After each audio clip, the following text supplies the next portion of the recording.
ഗോതമ്പ് പാലപ്പം ഉണ്ടാക്കാൻ ആദ്യം വേണ്ടത് ഗോതമ്പ് പൊടിയാണ്. അപ്പോൾ ദാ 1 ഗ്ലാസ് അളവിന് ഗോതമ്പ് പൊടി ഞാനിവിടെ എടുത്തിട്ടുണ്ട്. കണ്ടോ, ഈ ഒരു ഗ്ലാസ് അളവാണ് എടുക്കുന്നത്. നമ്മൾ ഏത് ഗ്ലാസ്സാണ് എടുക്കുന്നത് വെച്ചാൽ ആ ഗ്ലാസ് സ്റ്റാൻഡേർഡായി യൂസ് ചെയ്യാം.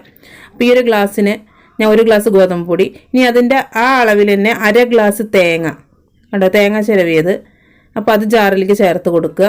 ഇനി അതേ സെയിം അളവിന്, അതായത് 1/2 ഗ്ലാസ് ചോറ്, വേവിച്ച ചോറ്.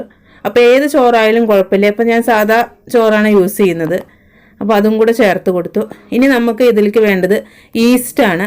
അപ്പോൾ ഈസ്റ്റ് ഞാൻ ചേർക്കുന്നത് ഇൻസ്റ്റൻറ്റ് ഈസ്റ്റാണ് ചേർത്ത് കൊടുക്കുന്നത്.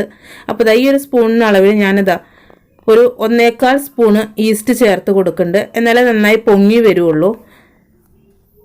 ഇനി നമുക്ക് വേണ്ടത് പഞ്ചസാരയാണ്. പഞ്ചസാര ഇതാ ഒരു 3 സ്പൂൺ പഞ്ചസാര ചേർത്ത് കൊടുക്കുന്നുണ്ട്. പഞ്ചസാര നമ്മുടെ ഇഷ്ടമാണ്, എത്ര മധുരം വേണം അതനുസരിച്ച്. എന്തായാലും ഒരു 3 സ്പൂൺ കുറയാതെ ചേർത്ത് കൊടുക്കണം. ഇനി ആവശ്യത്തിന് നമുക്ക് ഉപ്പ് ചേർത്ത് കൊടുക്കാം. ഇനി ഇത് നന്നായി അരച്ചെടുക്കാൻ വേണ്ടി നമ്മളിവിടെ വെള്ളമല്ല യൂസ് ചെയ്യുന്നത്, തേങ്ങാപ്പാലാണ് യൂസ് ചെയ്യുന്നത്. അതായത് ഈ ഗ്ലാസ് അളവിന് 2 ഗ്ലാസ്. അപ്പോൾ 2 ഗ്ലാസ് ആകുമ്പോൾ കറക്റ്റ് പാകത്തിന് അരിഞ്ഞ് കിട്ടും. പിന്നെ നമുക്ക് എക്സ്ട്രാ ഒരു വെള്ളം ചേർക്കേണ്ട ആവശ്യം വരുന്നില്ല. ഈ ഒരു മെഷർമെൻറ്റ് കൃത്യമായി ഫോളോ ചെയ്തിട്ടുണ്ടെങ്കിൽ നമുക്ക് കറക്റ്റ് അളവിന് കിട്ടും. അപ്പോൾ ഇതാ ഈ ഒരു ഗ്ലാസ്സിൽ 2 ഗ്ലാസ് തേങ്ങാപ്പാൽ ചേർത്തത് കറക്റ്റ് ആണ്. പിന്നെ നമ്മൾ വെള്ളം ഒന്നും ചേർക്കുന്നില്ല. ഇത് നന്നായിട്ട് നമുക്കൊന്ന് അരച്ചെടുക്കാം. കണ്ടോ, ഇപ്പോൾ നന്നായി അരഞ്ഞ് കിട്ടിയിട്ടുണ്ട്. ഈ ഒരു അളവിന് അരഞ്ഞ് കിട്ടി. ഇനി ഇതിലിപ്പോൾ ഞാൻ വെള്ളമോ പാലോ ഒന്നും ഇനി ചേർക്കുന്നില്ല. ഇനി നേരെ ഇതൊരു പാത്രത്തിലേക്ക് മാറ്റുകയാണ്.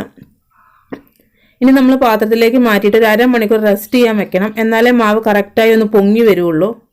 അപ്പോൾ ആ പാത്രത്തിലേക്ക് മാറ്റി ഇനി ഒരു 1/2 മണിക്കൂർ നമുക്ക് വെയിറ്റ് ചെയ്യാം.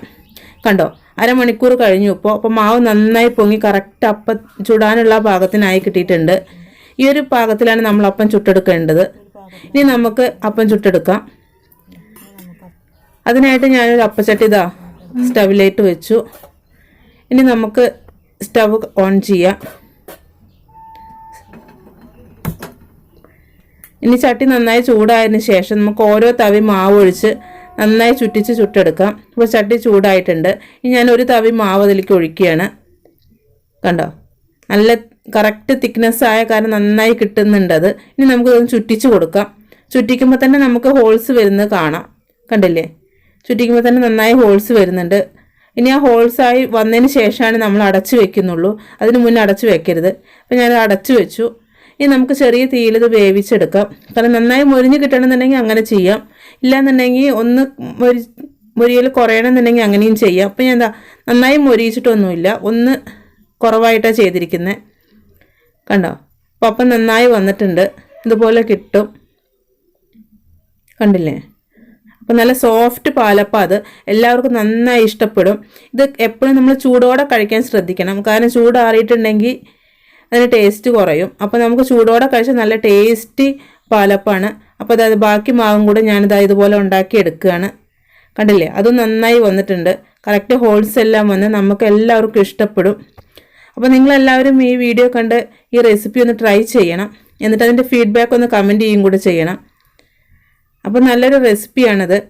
അപ്പോൾ തീർച്ചയായും നിങ്ങൾ നിങ്ങളുടെ അഭിപ്രായം കമൻറ്റ് ചെയ്യുക.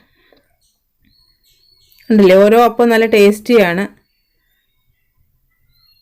കണ്ടോ, നല്ല സോഫ്റ്റ് പാലപ്പമാണ്. അപ്പോൾ അത് ഡയബറ്റിക് ഉള്ളവർക്കൊക്കെ അത് എന്തായാലും യൂസ് ചെയ്യാം. അരി വേണ്ട, ഗോതമ്പാണ്. അപ്പോൾ എല്ലാവരും ഈ റെസിപ്പി ഒന്ന് ട്രൈ ചെയ്ത് അഭിപ്രായം കമൻറ്റ് ചെയ്യുക. അപ്പോൾ അടുത്ത വീഡിയോയിൽ കാണാം. ബൈ.